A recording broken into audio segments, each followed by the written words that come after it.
Sorprendidos, los rivales de los Pokanoket no tienen respuesta para la potencia de fuego inglesa.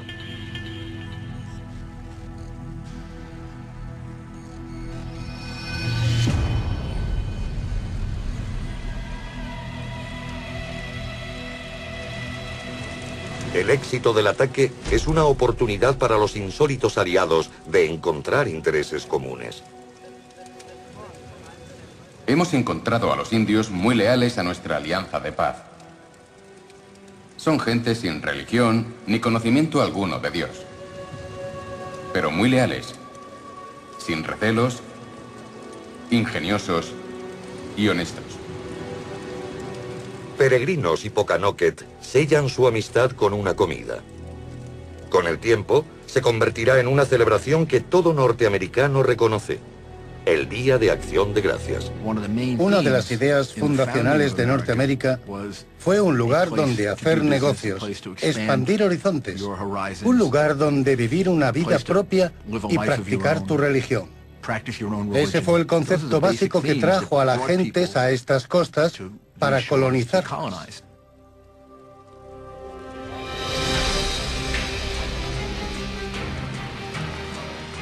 El éxito de estos colonos inicia un periodo de prosperidad y rápida expansión. Desde Jamestown a Plymouth, sus descendientes se extienden por toda la orilla atlántica.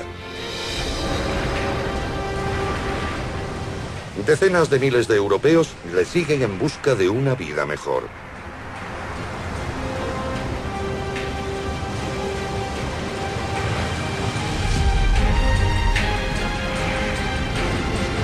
En un siglo y medio fundan 13 colonias diferentes. Desde Jamestown, la agricultura se extiende hacia el sur. Sucias granjas se transforman en extensas plantaciones.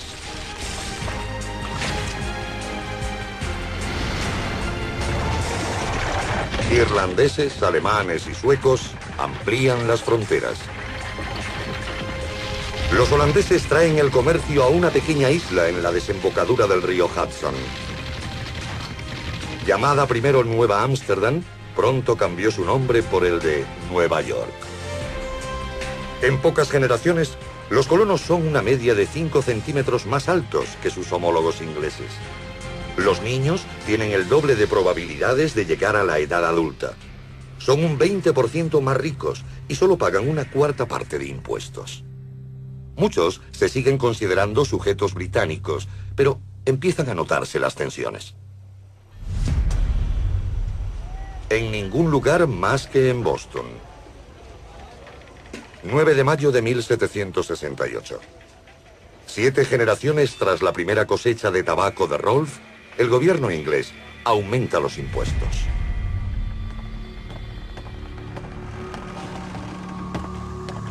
Un aduanero británico hace una incursión por sorpresa en un barco perteneciente a John Hancock, uno de los hombres más ricos de Boston. La tripulación de Hancock tiene otra idea.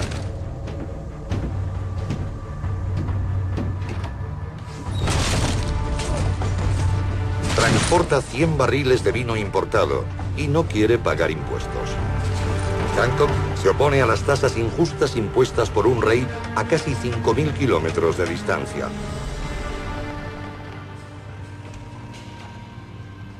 Para los británicos, es solo un vulgar contrabandista.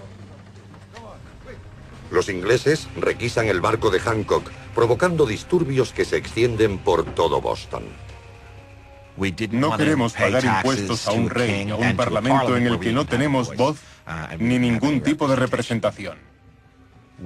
Tenemos un resentimiento natural hacia el gobierno del que habíamos nacido. El rey responde enviando 4.000 soldados a Boston. Boston era una ciudad de comercio, cultura, civilización y revolución, desplegándose ante los ojos de los colonos y de los británicos.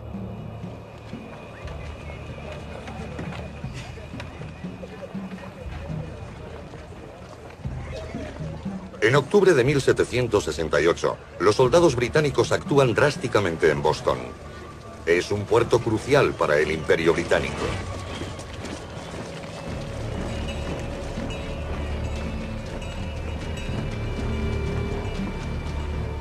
Sus astilleros se cuentan entre los más ocupados del mundo, produciendo más de 200 barcos al año, gracias a las inmensas reservas de madera de Norteamérica. Un tercio de todas las embarcaciones británicas se construye en las colonias. La madera alimenta la economía global del siglo XVIII, como hoy lo hace el petróleo.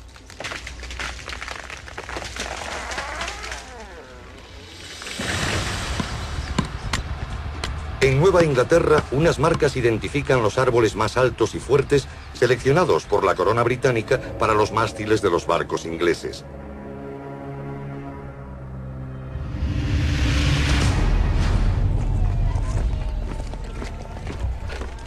En Boston hay un soldado británico por cada 4 colonos.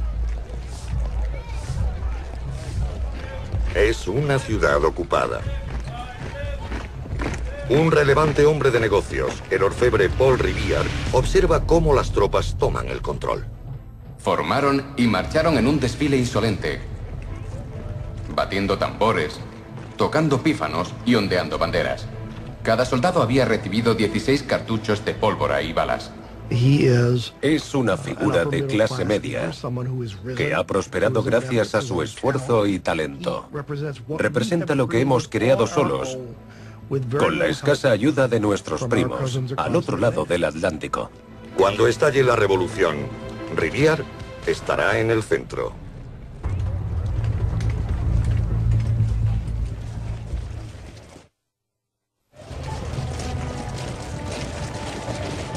Las colonias americanas son vitales para la prosperidad económica de Gran Bretaña. Boston es la puerta de un mercado que supone el 40% de las exportaciones británicas. Y los impuestos norteamericanos también benefician a la corona británica.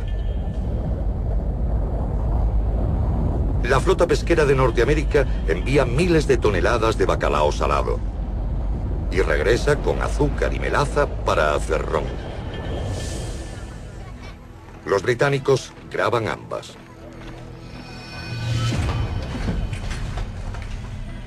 En África, el ron se usa para comprar la mercancía más preciada de todas: esclavos. Entre 1700 y 1800, más de 250.000 de africanos son llevados a las colonias americanas. Más esclavos que todos los demás inmigrantes juntos.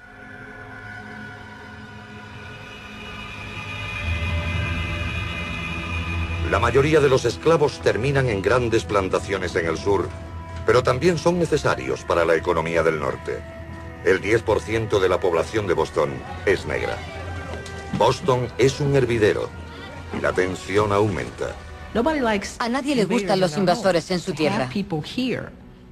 Y tener a los foráneos en su territorio es un gran incentivo para luchar. El 5 de marzo de 1770, tras 3 días de agitación, una multitud airada toma las calles. Cientos de hombres que culpan a los británicos de perder sus trabajos se congregan en King's Street. ¡Atrás! Se enfrentan a 8 casacas rojas que tienen orden de no disparar. Un aprendiz de peluquero de 17 años, Edward Garrick, provoca a un soldado.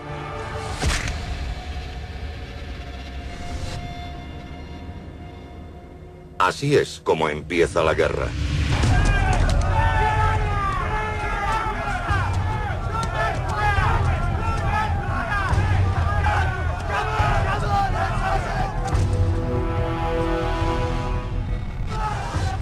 El soldado Hugh Montgomery es golpeado con un palo.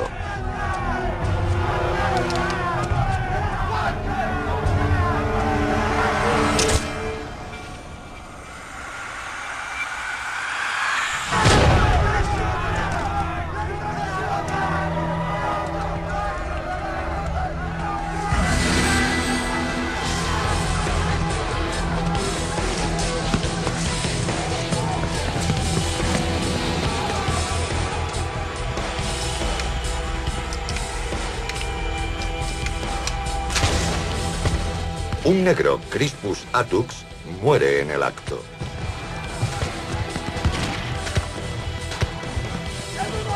¡Todo el mundo atrás!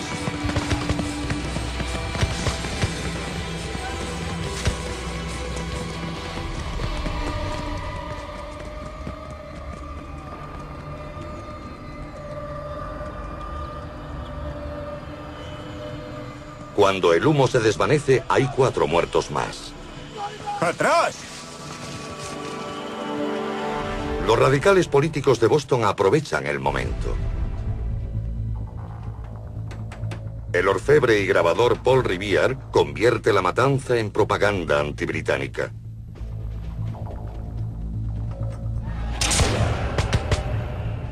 Sus grabados provocan indignación en las 13 colonias. Infeliz Boston. Mira a tus hijos lamentándose. Tus paseos santificados, mancillados con sangre inocente. Mientras el infiel Preston y sus salvajes se manchan las manos de sangre con sus asesinatos. Una imagen explosiva con un título que lo dice todo. La matanza sangrienta.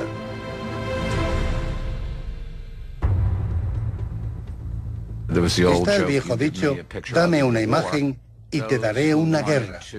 Los que querían agitar las cosas para hacer un pronunciamiento o incluso una revolución, pudieron poner a otros de su parte.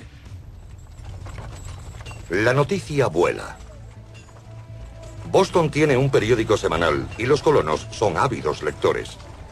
Hay más de 40 periódicos en las colonias y el director general de correos, Benjamin Franklin, ha implantado un nuevo sistema de servicio postal.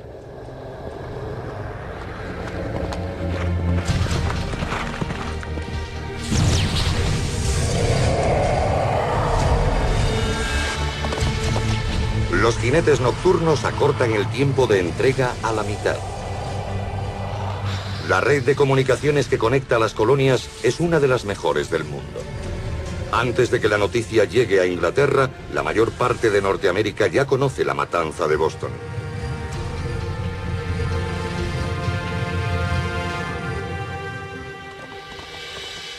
Es una idea muy norteamericana.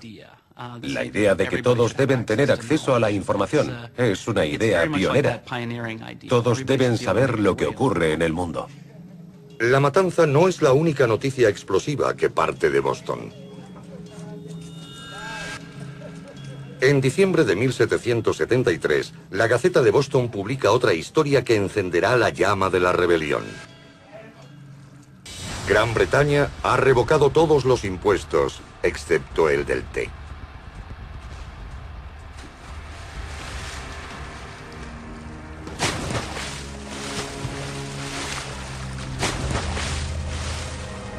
En uno de los actos de resistencia más famosos de la historia, los rebeldes arrojan más de $1 millón en té en el puerto de Boston. Cuando alguien nos golpea en una mejilla, no ponemos la otra. Nosotros no somos así.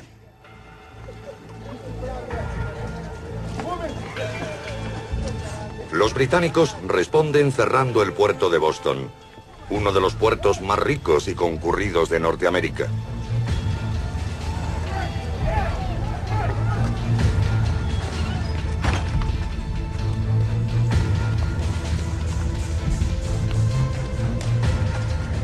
¡Salid! Cientos de personas pierden sus trabajos. Los británicos pretenden sofocar todo tipo de resistencia en la colonia rebelde de Massachusetts.